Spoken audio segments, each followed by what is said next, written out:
Retirement Shri ధవళ రాసిన కథ చెప్పుకుందాం. మీ తీర్థయాత్రల ప్లాన్ ఎంతవరకు వచ్చిందమ్మా? ఫోన్లో తల్లి శారదను అడిగింది సంధ్య. కొద్దిసేపు మౌనం తర్వాత శారద అంది, ఏదో అనుకున్నాను కానీ అవన్నీ ఎక్కడ కుదురుతాయి నాకు అంది. అదేం అలా అంటావు? నాన్న రిటైర్ అయ్యి 2 నెలలు కావస్తుంది కదా, ఇంకా తీరిక దొరకలేదా నీకు? నొచ్చుకుంటూ అడిగింది సంధ్య. ఎక్కడమ్మా తీరిక? రిటైర్ అయిన దగ్గర నుంచి మీ నాన్న స్నేహితులు ఎవరో ఒకరు రావడం, వాళ్ళకి వండి వార్చడంతోనే సరిపోతుంది. మీ నాన్న కూడా ఇంతకాలంగా ఆఫీసు పని ఒత్తిడితో ఒక్క రోజన్నా ఆస్వాదిస్తూ తిన్నదే లేదు. ఇప్పుడు ఒక్కసారిగా తీరిక దొరకడంతో అది చేసి పెట్టు, ఇది చేసి పెట్టు అని అడుగుతున్నారు. అలా గడిచిపోతున్నాయి రోజులు. కూతురితో చెప్తున్నట్టు కాకుండా తనకి తనే చెప్పుకుంటున్నట్టుగా అన్న శారద, సరే కానీ రవి సంగతులు చెప్పు అంటూ మాట మార్చేసింది. శారద భర్త కృష్ణమూర్తి రైల్వేలో పనిచేసి ఈ మధ్య రిటైర్ అయ్యారు. వారికి 2 పిల్లలు, ఒక కొడుకు ఒక కూతురు. ఇద్దరికీ పెళ్ళిళ్ళు అయ్యాయి. కొడుకు కోడలు బెంగళూరులో ఉద్యోగాలు చేస్తున్నారు. వారికి 2 ఆడపిల్లలు.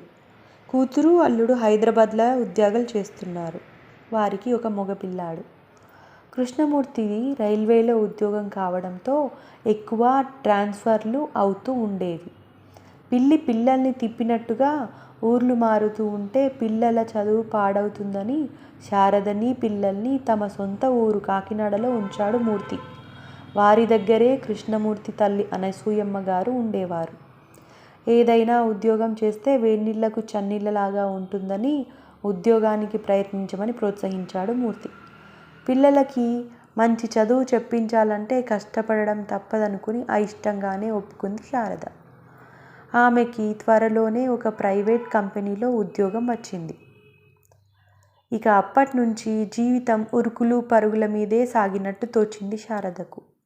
రోజు పొద్దున్నే పిల్లల్ని తయారు చేసి వంట చేసి అందరికీ బాక్సులు సర్ది అత్తగారికి అన్నీ సిద్ధంగా పెట్టి ఆఫీసుకు వెళ్ళేది.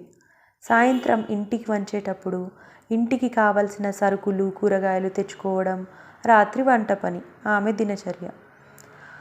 అత్తగారు కొంతకాలానికి గతించారు. ఆ తర్వాత కొడుకు పెళ్ళి, మరో 2 ఏళ్లకి కూతురు పెళ్ళి చేశారు.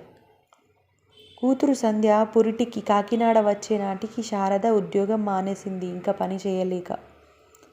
పిల్లాడికి 3వ నెల వచ్చాక సంధ్య హైదరాబాద్ వెళ్ళిపోయింది. ఆ తర్వాత మూర్తి పనిచేస్తున్న చెన్నైకి మకాం మార్చేసింది శారద. ఎన్నో సంవత్సరాల తర్వాత అమ్మా నాన్న కలిసి ఉండబోతున్నారని పిల్లలిద్దరూ సంతోషించారు.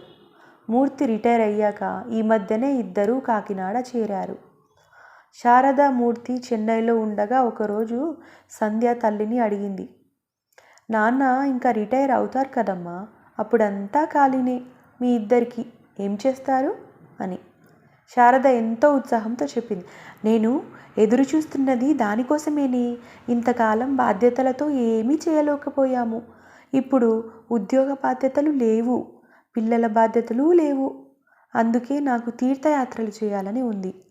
యూట్యూబ్లో చూసి వెళ్ళాల్సిన ఊర్లు అన్నీ ఒక లిస్టు రాసుకున్నాను కూడా.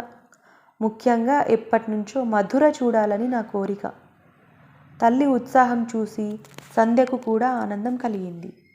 ఈ విషయం గురించే ఇప్పుడు అడిగితే అలా పొడిగా సమాధానం ఇచ్చింది తల్లి. ఇన్ని సంవత్సరాలకి తనకు నచ్చింది చేస్తోంది కనుకొని సంతోషపడితే ఇలా మాట దాటేసింది ఏంటి అని బాధపడింది సంధ్య.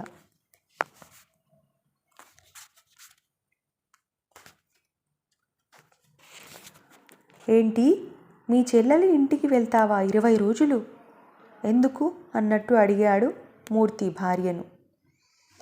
మా చెల్లెలి కూతురు చిత్ర ఉంది కదా, దానికి పాప పుట్టింది ఈరోజే. మా చెల్లి రమ్మంది కాస్త సాయానికి. చంటిపిల్లతో చేసుకోవాలంటే దానికి భయంగా ఉందట. అక్కని, పైగా పక్క ఊర్లోనే ఉండి వెళ్ళకుండే ఎలా అండి అంది. సరే వెళ్ళిరా, ఎంత అవసరం ఉంటే పిలిచిందో ఏమో. నా తంటాలేవో నేను పడతానులే అన్నాడు మూర్తి. ప్రయాణానికి తయారు కావడంలో మునిగిపోయింది శారద. ఆ రోజు సాయంత్రం సంధ్య ఫోన్ చేసినప్పుడు చెప్పింది శారద తన అనుకోని ప్రయాణం గురించి. సంధ్య వెంటనే అంది, నువ్వు పిన్ని వాళ్ళింటికి వెళ్తే నాన్న ఒక్కరే ఉండాలి కదమ్మా. హైదరాబాద్ వచ్చేయమను నాన్నని, కొన్ని రోజులు మాతో గడపొచ్చు. శారదకి ఈ ఆలోచన బాగానే తోచింది. సరే సంధ్య, నాన్నతో చెప్తాను అంది. తర్వాత శారద తన చెల్లెలింటికి వెళ్ళడం, మూర్తి సంధ్య వాళ్ళింటికి బయలుదేరడం ఒకేసారి జరిగిపోయాయి. ఏంటమ్మా నువ్వొచ్చావు స్టేషన్కి, సాగర్ లేడా అడిగాడు మూర్తి తనను తీసుకెళ్ళడానికి వచ్చిన కూతుర్ని చూసి. ఇంట్లోనే ఉన్నాడు నాన్న, నేనే మీకు నా డ్రైవింగ్ చూపించాలని వచ్చాను నవ్వుతూ చెప్పింది సంధ్య. వాళ్ళిద్దరూ మాట్లాడుకుంటూ ఇల్లు చేరేసరికి ఉదయం 6 అయ్యింది. ఫ్రెష్ అయి రండి నాన్న, కాఫీ ఇస్తాను అంది సంధ్య.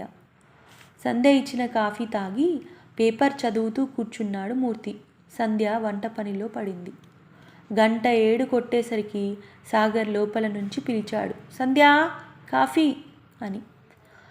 వస్తున్నా అంటూ కాఫీ కలిపి లోపలికి తీసుకెళ్ళింది. ఒక పావుగంట తర్వాత రవిని లేపి బ్రష్ చేయించి బయటకు తీసుకొచ్చింది. వాడు మూర్తిని చూస్తూనే, హాయ్ తాత, ఎప్పుడొచ్చావు అన్నాడు సంతోషంగా.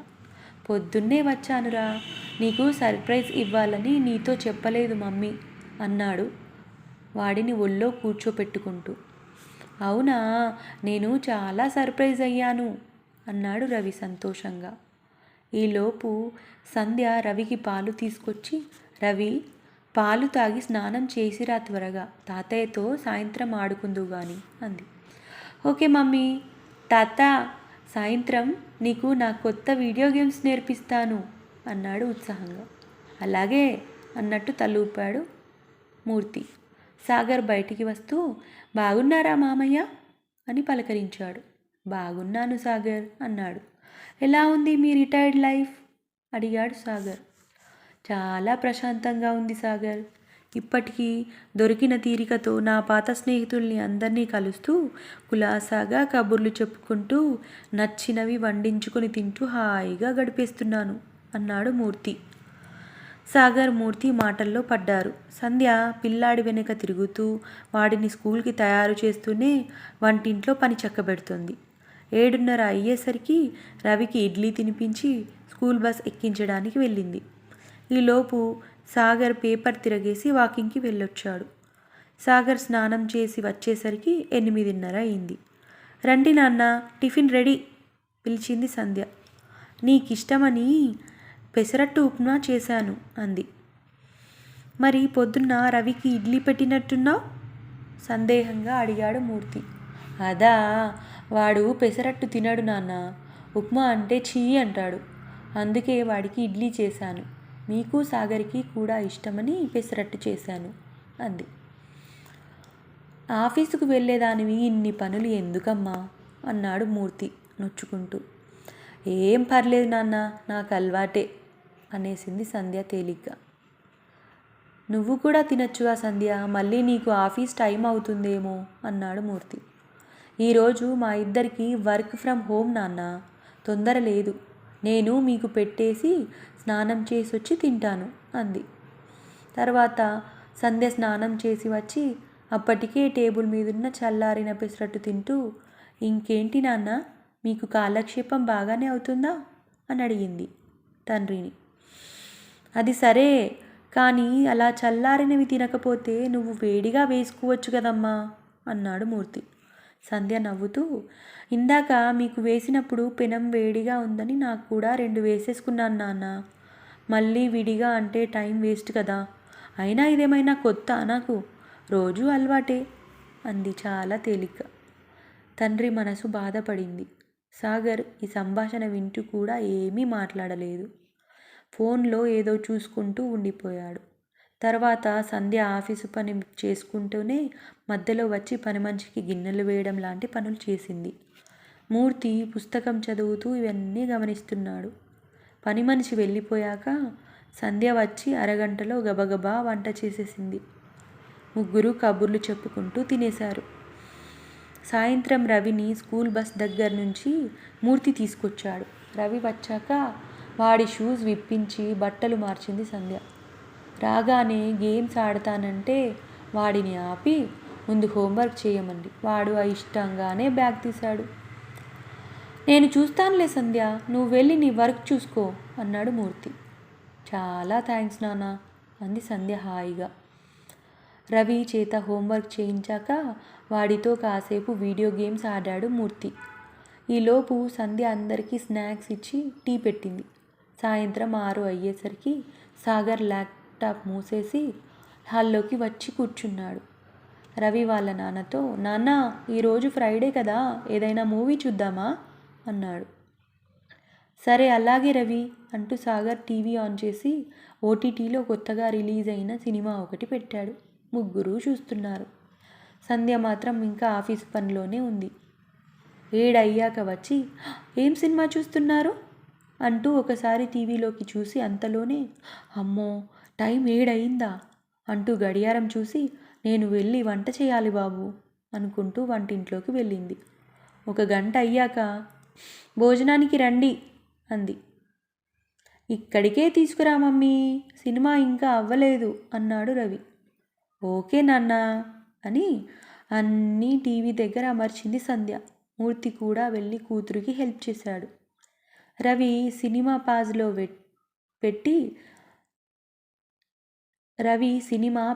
పెట్టి వెళ్ళి నీళ్లు తీసుకురా అని పురమాయించాడు. సరే తాత అని పరుగున వెళ్ళాడు రవి. అందరూ సినిమా చూస్తూ భోజనం ముగించారు.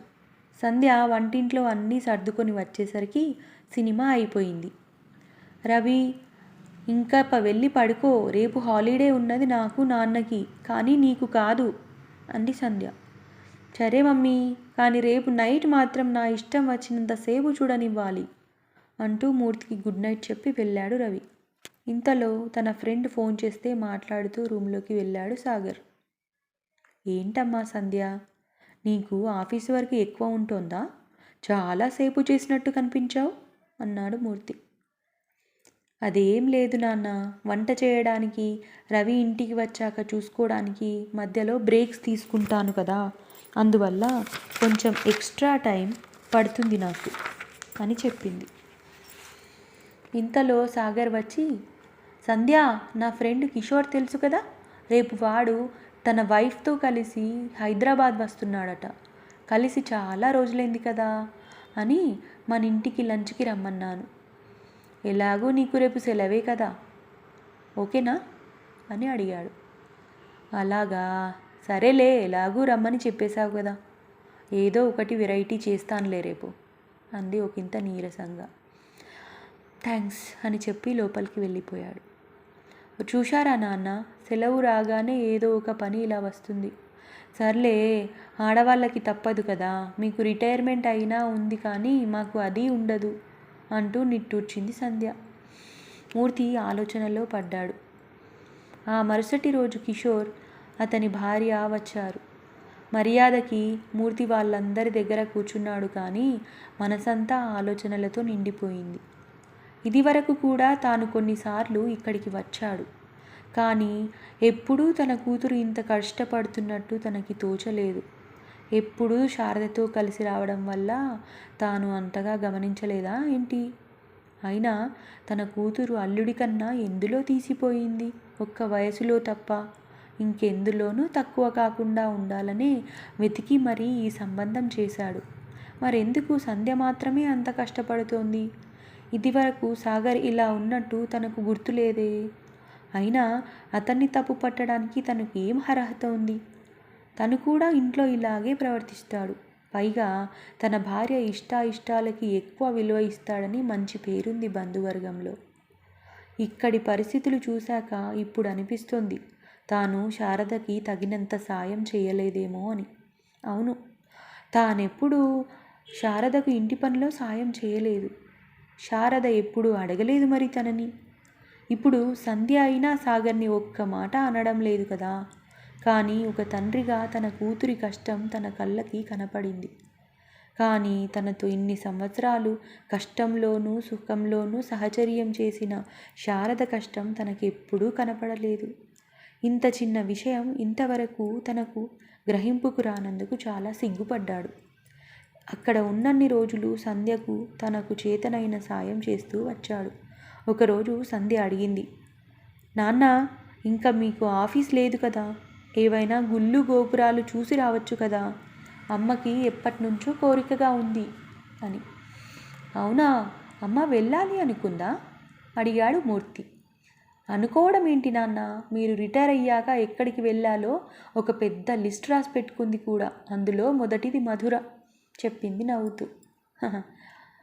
ఇంత కథ ఉందా, నాతో మాట మాత్రం చెప్పలేదు అన్నాడు నిష్ఠూరంగా. ఈ మధ్యే కదా నాన్న మీకు తీరిక దొరికింది, అందుకని మీ స్నేహితుల్ని కలుస్తూ ఎంజాయ్ చేస్తున్నారని ఊరుకుంది అమ్మ. అయినా అమ్మ ఎప్పుడూ చెప్పదు కదా తన మనసులోని కోరికలు అంది సంధ్య. పోన్లే, నాతో చెప్పి మంచి పని చేశావు. వచ్చే నెలలో మా ఇద్దరికి మధుర వెళ్ళడానికి టికెట్స్ బుక్ చేస్తాను. అమ్మతో అప్పుడే అనకు, సర్ప్రైజ్ మరి అన్నాడు మూర్తి. చిన్న పిల్లాడిలా చెప్తున్న తండ్రికేసి అలాగే అన్నట్టు తలూపింది సంధ్య.